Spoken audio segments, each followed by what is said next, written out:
Good morning. How's everybody doing today? I'm away into work on a Sunday on a nice snowy day. So yesterday, me and the wife went and looked at two houses. One of them had a trailer with it. I'll tell you about the first one. The first one we went and looked at, there could be a lot of money there. It was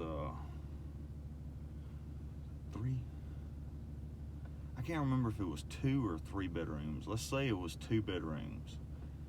All right, so 2 bedrooms, 1 bath, kitchen.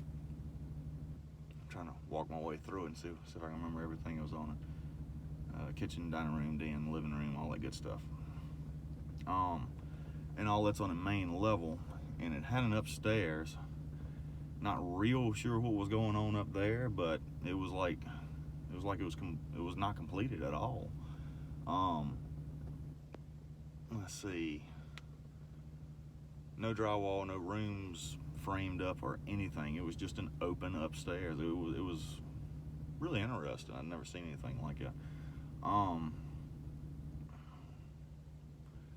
I like that house, but the wife talked me out of getting that one because of the amount of work that was going to have to go into it. Because, like I say, I'd have to frame in all them walls, get an electrician up there to run wire in. Let's see. The roof needed a patch in it. No big deal there, but it's still it was a lot of stuff, and I was going to end up having to put too much time, too much money into it. Be a great house for a flip, but I don't flip houses. I already got a job,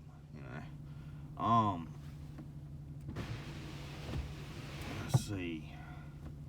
The next house.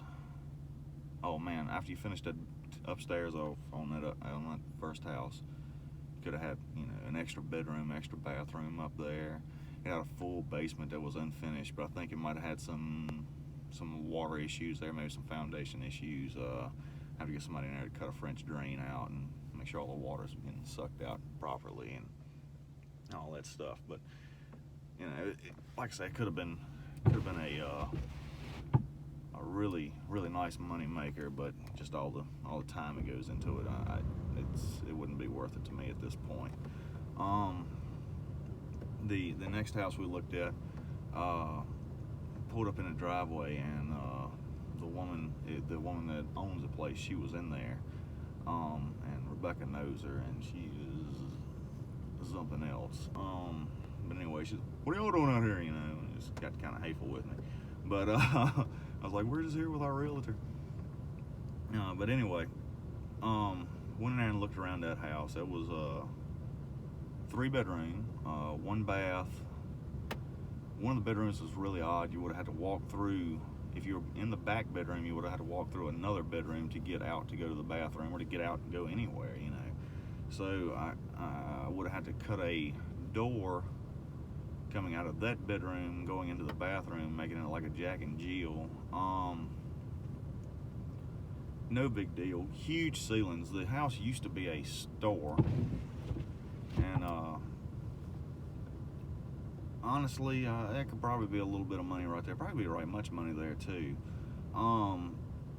But it was so close to the road, and it just, I don't know. When we went to get out, I thought I was gonna get T-boned, dude. It was just a nasty location.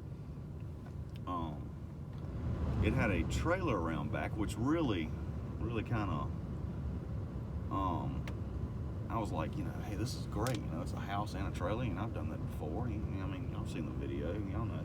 So after we looked at the house, and I was like, I could cash flow a little bit on the house. I was thinking, the trailer, that's where the money's at, because that's the way it is with the other one.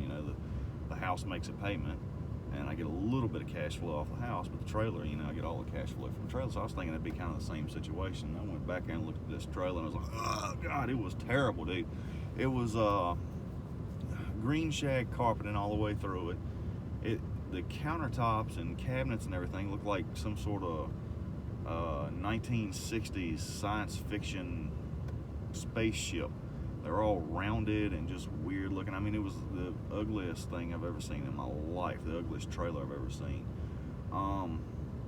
So anyway, we avoided that one. There was another one that popped up on a realtor website, and I'll tell you the story on this one. It's a 2-bedroom, 1 bath.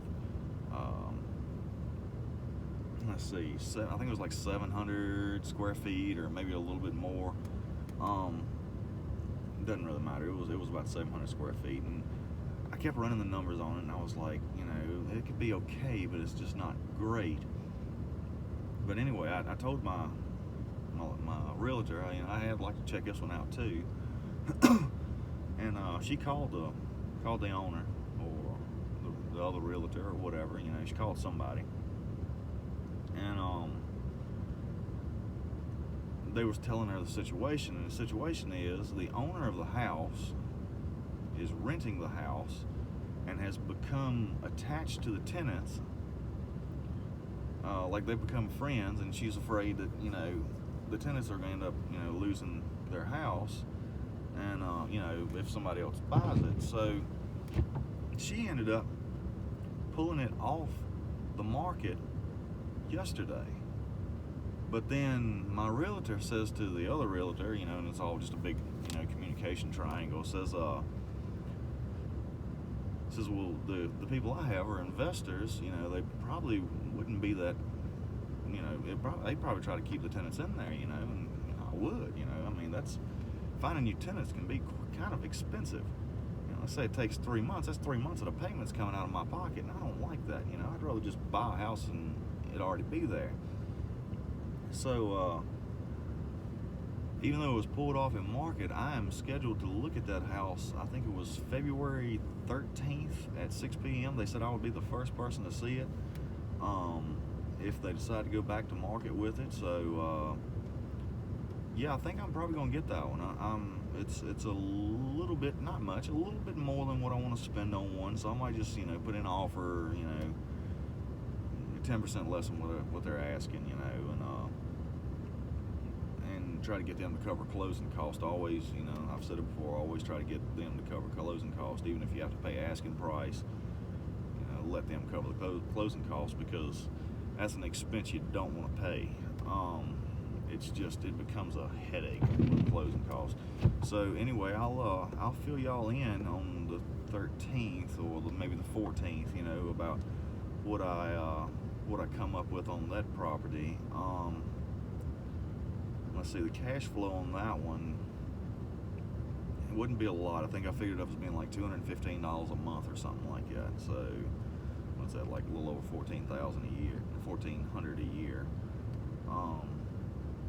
But I mean, no, 200 times 2,400, a little over 2,400 a year. My math's all messed up. But yeah, 2,400 a year, and maybe 25, something like that. It's not a huge amount of cash flow, but I mean, it's a cute little house, and there's, buy and start making money immediately. So anyway, I'll get y'all information on that. Like, subscribe, and share, and I'll be back with you as quickly as possible.